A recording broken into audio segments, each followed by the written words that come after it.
कलयुग वो महाभारत है जहां अपने ही लोगों के द्वारा धोखे मिलते हैं, छल मिलते हैं, कपट होता है।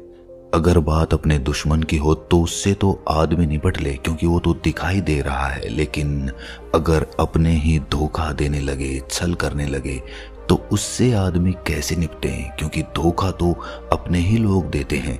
कोई दुश्मन आपको धोखा नहीं दे सकता क्योंकि आप उस पर कभी विश्वास ही नहीं करोगे। धोखा देगा आपका करीबी जिस पर आप विश्वास करते हो। तो परिस्थितियों से किस प्रकार निपटें ताकि भविष्य में आपको किसी के भी द्वारा धोखा ना खाना पड़े। किसी को प्यार में धोखा मिला, किसी के दोस्त ने धन उधार ले लिया, उसने वापस नहीं किया और हमें फिर से धोखा मिला। और इस प्रकार इंसान नाना प्रकार के धोखों में घिरा रहता है, दबा रहता है। उसका मन इतने धोखे खा खा कर किसी पर भी विश्वास नहीं कर पाता और उसका मन हमेशा दबा हुआ रहता है। वो स्वतंत्र नहीं हो पाता, आजाद नहीं हो पाता, वो किसी पर विश्वास ही नहीं कर पाता। और जब आदमी के मन में से विश्वास खत्म होने लगता है तो यकीन मानिए उसका सबसे बड़ा नुकसान उस आदमी को स्वयं होता है, क्योंकि वो खुद पर भी कभी विश्वास नहीं कर पाएगा। उसको खुद की बुद्धि पर, खुद के विवेक पर भी शक होगा कि उसने ऐसे लोगों पर विश्वास किया जिन्होंने उसे धोखा दिया, और ये शक उसे अपने ऊपर होगा, अपनी बुद्धि पर होगा। वो अपने आप को दोष देगा कि मैंने क्यों किसी पर विश्वास कर लिया, मैंने क्यों उसको इतना धन उधार दे दिया, या मैंने क्यों किसी से प्यार कर लिया। आज की जो बोध कहानी मैं आपको सुनाने वाला हूं उसमें आपको कुछ ऐसे तरीके पता चलेंगे जिससे आप परिस्थितियों से किस प्रकार निपटें ताकि आपको भविष्य में कभी धोखा ना मिले। ऐसे तरीके आपको इस कहानी से मालूम होंगे। अगर आपने जीवन में कभी धोखा खाया है तो इस कहानी को अंत तक जरूर सुनना। इससे पहले कि आप इस कहानी में खो जाएं, इस चैनल को सब्सक्राइब जरूर कर लें। तो चलिए कहानी शुरू करते हैं। एक बार एक युवा लड़का एक बौद्ध भिक्षु के पास पहुंचा और उसने उस बौद्ध भिक्षु से एक ऐसा सवाल किया जिसे सुनकर बाकी सभी शिष्य सोच में पड़ गए।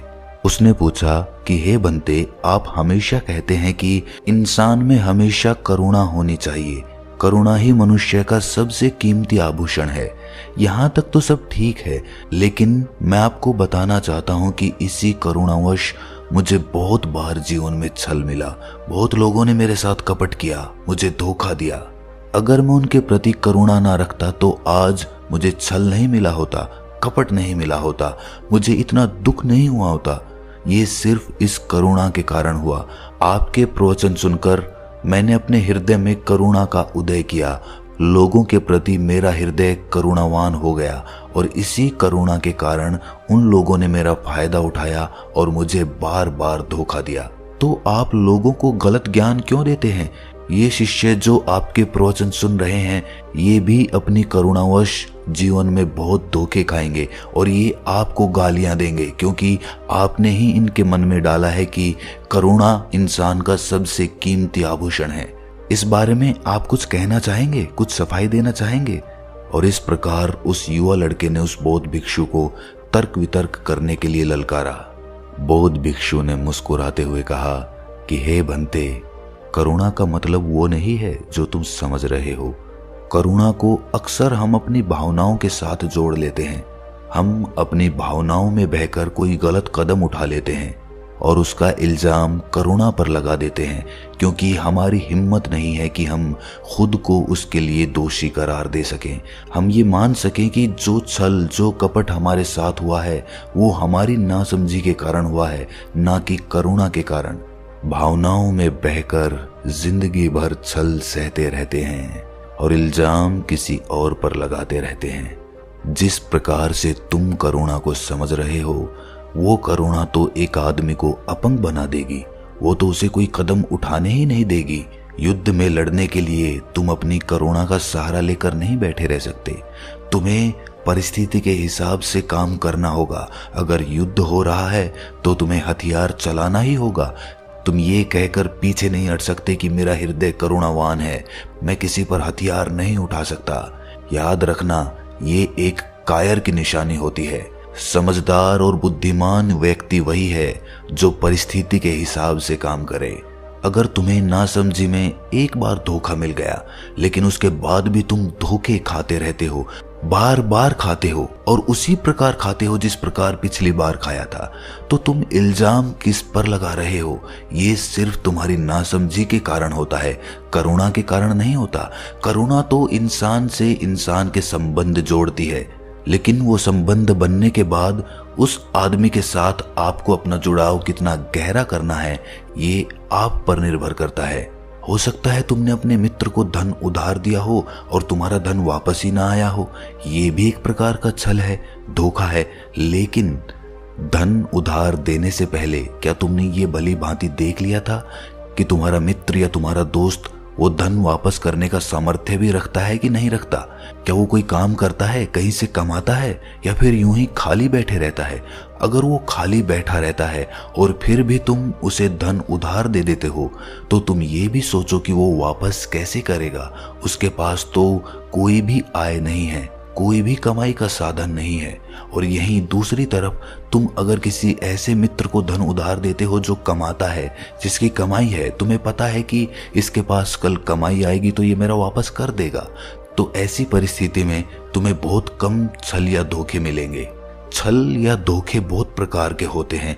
मान लीजिए किसी पिता ने अपने बच्चे को बाहर पढ़ाई करने के लिए भेजा और वो वहां पर पढ़ाई नहीं कर रहा बल्कि अय्याशी कर रहा है, तो क्या ये एक प्रकार का धोखा नहीं है, छल नहीं है? क्या वो बच्चा अपने पिता के प्रति धोखा नहीं कर रहा है? और अगर ऐसी परिस्थिति में पिता को पता चल जाए कि मेरा बेटा मुझे धोखा दे रहा है, तो वो किस प्रकार इस परिस्थिति को संभालेगा? सोचने की बात है। अक्सर ऐसी परिस्थिति में माता पिता गुस्से में आकर अपने बेटे को कोई दंड दे देते हैं और इस कारण से उन दोनों में दूरियां बन जाती हैं। अब बेटा अपने पिता को कभी सच नहीं बताएगा, इसीलिए ऐसी परिस्थिति से कैसे निपटना है, यहाँ पर आपकी बुद्धिमानी काम आएगी। आप उसको डांटने की बजाय प्यार से समझा सकते हो, प्यार से उसे रास्ता दिखा सकते हो कि कितनी मेहनत से कमाई की जाती है और तुम कितनी आसानी से खर्च कर देते हो। इस बात का उसे एहसास कराया जा सकता है बिना गुस्से में आए। और अगर फिर भी वो नहीं समझ रहा, अपनी जिंदगी में नहीं संभल रहा, तो फिर बार बार धोखा कब तक खाएंगे? तो फिर कोई ना कोई ऐसा कदम उठाना ही पड़ेगा जिससे हमें बार बार धोखा ना खाना पड़े। कहते हैं कि कारावास में अपराधियों को सुधारने के लिए रखा जाता है, लेकिन माता पिता अक्सर अपने बच्चों के सारे अपराध छुपा लेते हैं और बाद में कहते हैं कि बेटे ने हमें धोखा दे दिया। असल में ये माता पिता का प्यार होता है जो उस बेटे के गुनाहों पर पर्दा डाल देता है। लेकिन अगर आप सच में अपने बच्चे का भला करना चाहते हो तो उसके गुनाहों पर पर्दा कभी मत डालो।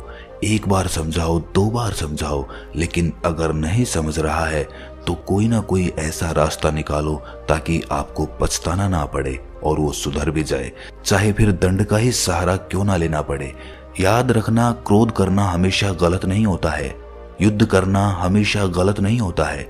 न्याय के लिए, भलाई के लिए जब कोई और रास्ता काम नहीं आता तो आखिर में आदमी को हथियार उठाना ही पड़ता है, युद्ध करना ही पड़ता है। और इसका सबसे बड़ा उदाहरण है महाभारत, जिसमें भगवान श्री कृष्ण ने न सिर्फ युद्ध में हिस्सा लिया बल्कि उस युद्ध को जिताया भी। अक्सर बहुत से लोगों को प्यार में धोखा मिलता है, ये सबसे बड़ा कांटा है। कलयुग में हर इंसान प्यार में धोखा खाकर बैठा हुआ है। कलयुग में अधिकतर लोग प्यार में धोखा खाकर बैठे हुए हैं। तो सवाल ये है कि प्यार में धोखे क्यों मिलते हैं? क्या इन धोखों से बचा जा सकता है? तो इसका जवाब है कि हमें अपना महत्व समझना होगा। जब जब हम अपने से ज्यादा महत्व किसी दूसरे को देंगे तब तब हमें धोखा मिलता रहेगा। अक्सर प्यार में, प्रेम में इंसान अपने से ज्यादा दूसरे व्यक्ति को महत्व देने लगता है, उसकी इच्छाएं, उसकी भावनाएं, उसका जीवन, और अपने जीवन को भूलता ही चला जाता है। ऐसे में दूसरे इंसान को ऊब पैदा हो जाती है। ऊब पैदा होना स्वाभाविक है। जब आप में अपना अस्तित्व बचा ही नहीं, जिसकी वजह से सामने वाला आपसे प्रेम करने लगा था, वही चीज आपके अंदर बची ही नहीं, तो फिर वो प्रेम भी खत्म हो जाएगा और फिर आप कहेंगे कि प्रेम में धोखा मिल गया। अगर आपने अपने से ज्यादा महत्व दूसरे को नहीं दिया होता तो आपको धोखा मिलता ही नहीं। अगर मिलता भी तो आप इतने आहत नहीं होते। कितने ही लोग प्रेम में धोखा खाने के बाद आत्महत्याएं कर लेते हैं। क्या उनके जीवन में सिर्फ वही इंसान सबसे ज्यादा महत्वपूर्ण था? क्या उसके माता पिता, भाई, बंधु, उसके दोस्त वो उसके लिए महत्वपूर्ण नहीं थे? क्या उनके लिए उसे नहीं जीना चाहिए था? सिर्फ उस एक इंसान के लिए मर जाना, बाकी सब लोगों को अनदेखा करके, ये कहाँ की समझदारी है? ये कहाँ की बुद्धिमानी है? आप मत समझिए अपने माता पिता, अपने दोस्तों को महत्वपूर्ण, लेकिन आप अपने आप को तो महत्व दीजिए। आपने तो अपना महत्व कुछ रखा ही नहीं, तो फिर आपके पास मरने के अलावा कोई चारा नहीं बचेगा। बहुत धोखे मिले हैं ऐ दिल तुझको, अब तो अपनी कद्र करना सीख जा। आखिर में बात समझने की होती है कि दिया हुआ दान कभी भी वापस लेने की चेष्टा से नहीं किया जाता। याद रखना, अगर आपने कभी किसी गरीब की मदद कर दी जो धन धान्य संपन्न नहीं है, उसके पास कोई ऐसा साधन नहीं है कि वो आपकी पूंजी वापस लौटा सके, तो उसे दान ही समझना चाहिए। अगर आपका मन धोखे खाता रहेगा, लगातार धोखे खाता रहेगा, तो आपका मन परिपक्व हो जाएगा, उसका बचपना खत्म हो जाएगा, वो किसी पर विश्वास नहीं कर पाएगा और उसका विश्वास परमात्मा पर से भी उठता चला जाएगा। इसीलिए स्वार्थी बनो। स्वार्थी का मतलब होता है स्वयं का अर्थ समझना। स्वयं का अर्थ समझने की कोशिश करो। चाहे लोग आपको स्वार्थी कहें, उससे कोई प्रयोजन नहीं है। आपको सिर्फ ये देखना है कि आपका मन किसी धोखे में, किसी फरेब में ना पड़ जाए।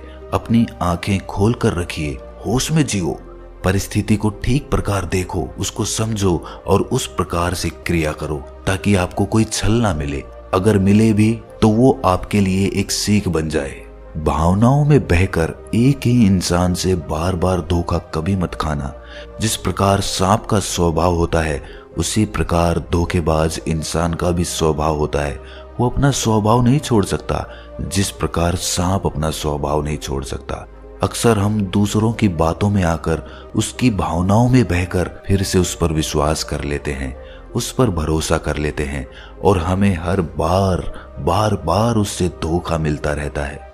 इससे तो ऐसा ही लगता है कि हम अपने आप को खुद चोट पहुंचाना चाहते हैं, और असल में हमारे अवचेतन मन में कुछ ऐसी सूचनाएं भरी हुई हैं जिनसे हम खुद को चोट पहुंचाना चाहते हैं। ये बात सुनने में बड़ी ही अजीब लगती होगी, लेकिन ये सत्य है। इस सत्य को पहचानो, देखो और होश में जियो। ये प्रवचन सुनने के बाद सभी शिष्यों को करुणा का अर्थ भली भांति समझ में आ चुका था। अब वो करुणावश किसी से धोखा नहीं खाएंगे, क्योंकि वो धोखा और करुणा इसका फर्क समझ चुके थे। और मैं आशा करता हूं कि आप भी इसका मतलब भली भांति समझ गए होंगे। अगर फिर भी आपका कोई सवाल है तो आप कमेंट सेक्शन में पूछ सकते हैं। तो मिलते हैं अगली किसी कहानी में, तब तक के लिए अपना ख्याल रखें।